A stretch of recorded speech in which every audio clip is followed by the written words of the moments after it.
Hello everyone, welcome back to the channel.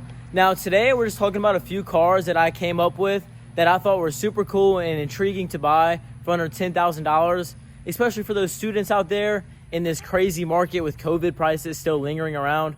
But let's get right into it. One quick thing before we do hop into the car and go for a ride. We are getting decently close to hitting 1,000 subscribers, and that would mean the absolute world to me if y'all went down and just annihilated that red subscribe button for me by gently pressing on it, and also click on that like button because it helps me a ton with the YouTube algorithm. But that's enough talking. Let's get into this list. As I said, there are just a few vehicles on this list, but make sure you stay to the end because there's some very unique options, and I feel that one will suit your needs, especially for the price. Now, with that being said, I am no mechanic or specialized in any of these vehicles. I just chose them from my own personal experiences and thinking that they're kind of cool. So I'm a student in school right now, so that's why I threw that in the title. Any of these vehicles on this list are for anybody at all. I just know as a student it's hard to work and make good money while keeping up your grades. So I thought making this list with a few great budget options, especially for reliable vehicles, would be a good idea. So let's go hop on the road and talk about it.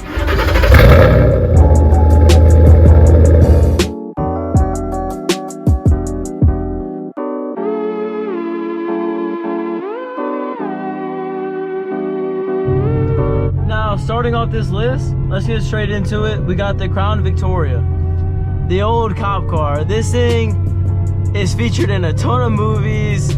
I mean, when I see them on the road, sometimes they still scare me. I think it's an undercover cop or something, but they're so cheap. Like, you can get these things for like under $5,000. It's crazy. Now, yeah, they're super basic. The interior on these things, definitely very, I don't want to say cheap, but very simply made and practical. Like very practical, not made for comfort. You know, a lot of them are made for police just trying to do their jobs. Now, a fun fact about these, they actually came with a 4.6 liter V8, which is extremely similar to the same engine that was placed into the Mustangs around the same year.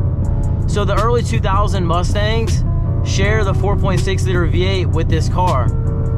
Now, some things are different. I've heard that the heads might be slightly different and the cams are a bit different, and the Mustang is a little bit more higher output.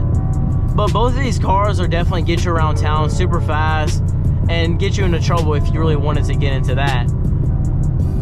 But these cars, not being as flashy, really do give you some great options to make it your own. But not only make it your own, it being not so flashy keeps everything super simple, which makes it overall a very reliable vehicle. A lot of the vehicles listings that I will show you in this video will have high mileage, which is not to show you that, oh, you can only get these for cheap because they're high mileage. It's to show you that they last a very long time, and pretty much every vehicle on this list is very reliable. Now, sticking with Ford, I want to talk about the Mustang GTs. Specifically from around 2005 to 2010 with the 4.6 liter V8, which I was kind of talking about a second ago with the Crown Victoria. You can find these models for under $10,000, some very decent options in that price range.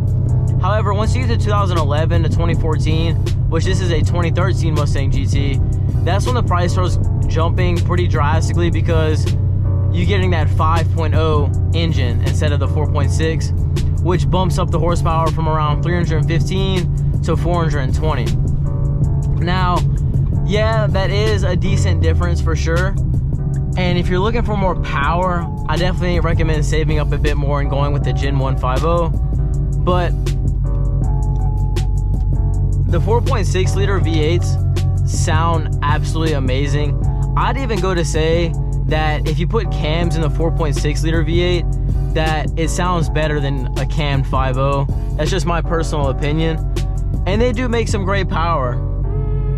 Now, y'all, I am about to grab some gas real quick because we have 12 miles till empty and my gas light has been on this entire video. So I'm gonna go grab some gas real quick. I will see y'all in a second.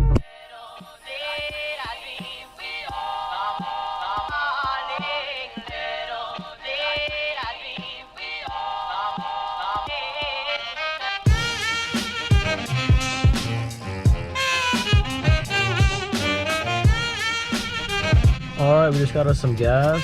Let's check out how many miles we get. Got about 240 something miles till empty. Nice. Now, that wasn't the most enjoyable experience. I'd give that experience probably like a 6 out of 10 because we didn't even get a receipt, you know? I paid $60 to fill out my car. I want at least a piece of paper, right? But anyway, on to the next vehicle. Let's step away from Ford a tad bit and go to the Jeep YJ. The Jeep YJ is pretty spectacular because it has square headlights. I'm talking about the Jeep from around 1992-ish to 1995. It's very unique. It's an awesome vehicle. Those Jeeps, they started putting the inline 6-cylinder engines in. I guess it'd be called an i6, inline 6-cylinder.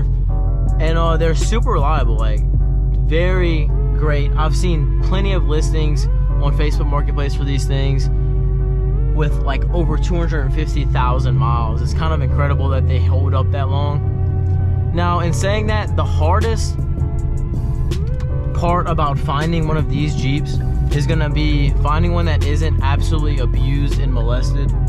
Because people they buy them cheap and they just put some massive tires on them and go rock crawling and mud riding. Now, if you're lucky enough to find one that hasn't been molested, then you will have a great time because they have plenty of aftermarket support for them. Even if that motor does blow up in the future, if you buy one with some high mileage and you're worried about it, have some extra cash stacked up and V8 swap that thing. I've seen plenty of LS kits online you can actually buy for these Jeeps to V8 swap them. I've actually ridden in one and it was a manual, and he literally, this guy that I know, he popped a wheelie in it in like first and second gear. Like the front tires would be coming off the ground. It was absolutely awesome because they're so light. But yeah, it's just another vehicle to think about. I wouldn't recommend it as a daily driver so much as I would like the Crown Vic. You could definitely daily drive that. You know, cops drove it all the time, all over the place. But this thing definitely doesn't get the best gas mileage.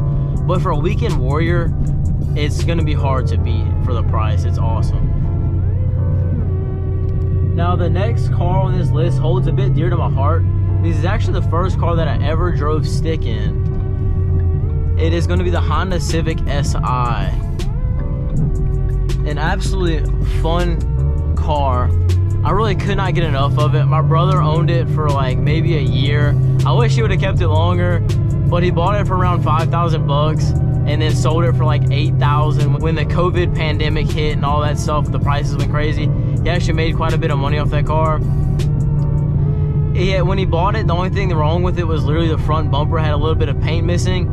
And he just paint corrected that and put it up for sale and made a few $1,000 off of it.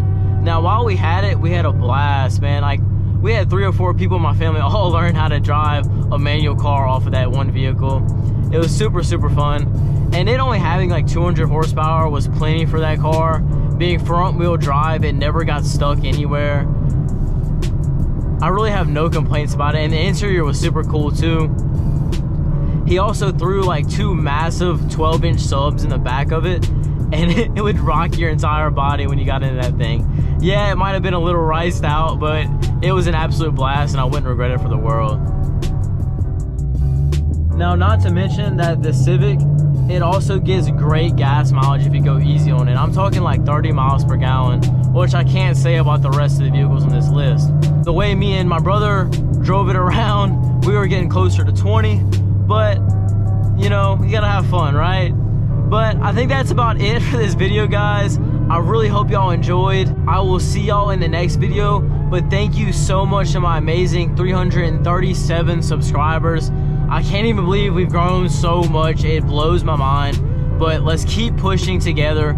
We could really accomplish anything. So smash that subscribe button, smash the like button. I will see y'all next time.